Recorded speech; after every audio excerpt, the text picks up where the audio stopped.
ছাত্র শিবির বিপুল ভোটে ডাকসুতে জিতছে। এই বিজয় ছাত্র শিবিরের না, এইটা মজলুমের বিজয়।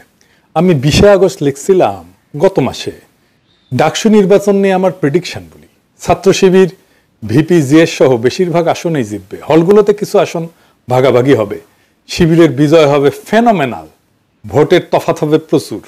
এই নির্বাচন শেষ পর্যন্ত বাঙ্গু সেকুলার এস্টাবলিশমেন্ট হইতে দেবে কিনা এটা দুশ্চিন্তা।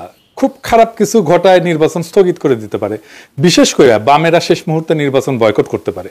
একটা ইসলামপন্থী দল ফেয়ার নির্বাচনে জিতে আসবে, এর চাইতে বড় দুঃস্বপ্ন বাঙ্গু প্রগতিশীল বা ভারত বা পশ্চিমাদের নাই।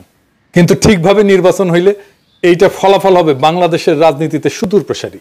সেটা শুধু বাঙ্গু প্রগতিশীলরা না, সম্ভবত ইসলামপন্থীরাও ঠাউর করতে পারতেছে না। যা বলছিলাম তাই হয়েছে, তাই না? এই ফলাফল বাংলাদেশের সেকুলার এস্টাবলিশমেন্টের জন্য এক ভয়ানক দুঃসংবাদ। পুরা সেকুলার এস্টাবলিশমেন্ট কিন্তু দাঁড়াইছিল শিবিরের বিরুদ্ধে, শেষ রক্ষা হয় নাই। এখন আসেন আমরা দেখি ফলাফল আসলে কি বার্তা। বার্তা হইতেছে বাংলাদেশে ইন্ডিয়ান ন্যারেটিভ পুরোপুরি পরাস্ত হয়েছে।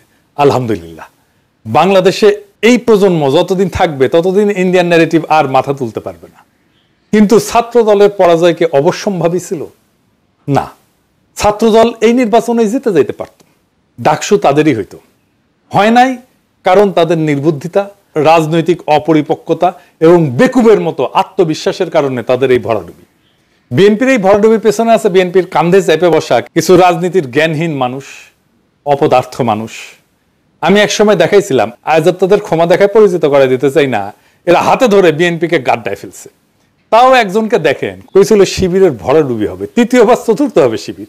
এরা হইতেছে পলিটিক্যাল অ্যানালিস্ট, বিএনপির বুদ্ধিজীবী। ভাবেন তাইলে কি অবস্থা বিএনপির। নাই বনে শিয়াল রাজা, এরাই বলছিল ছাত্রীদের হলে শিবির জিতবে না, জিতছে তো বটেই।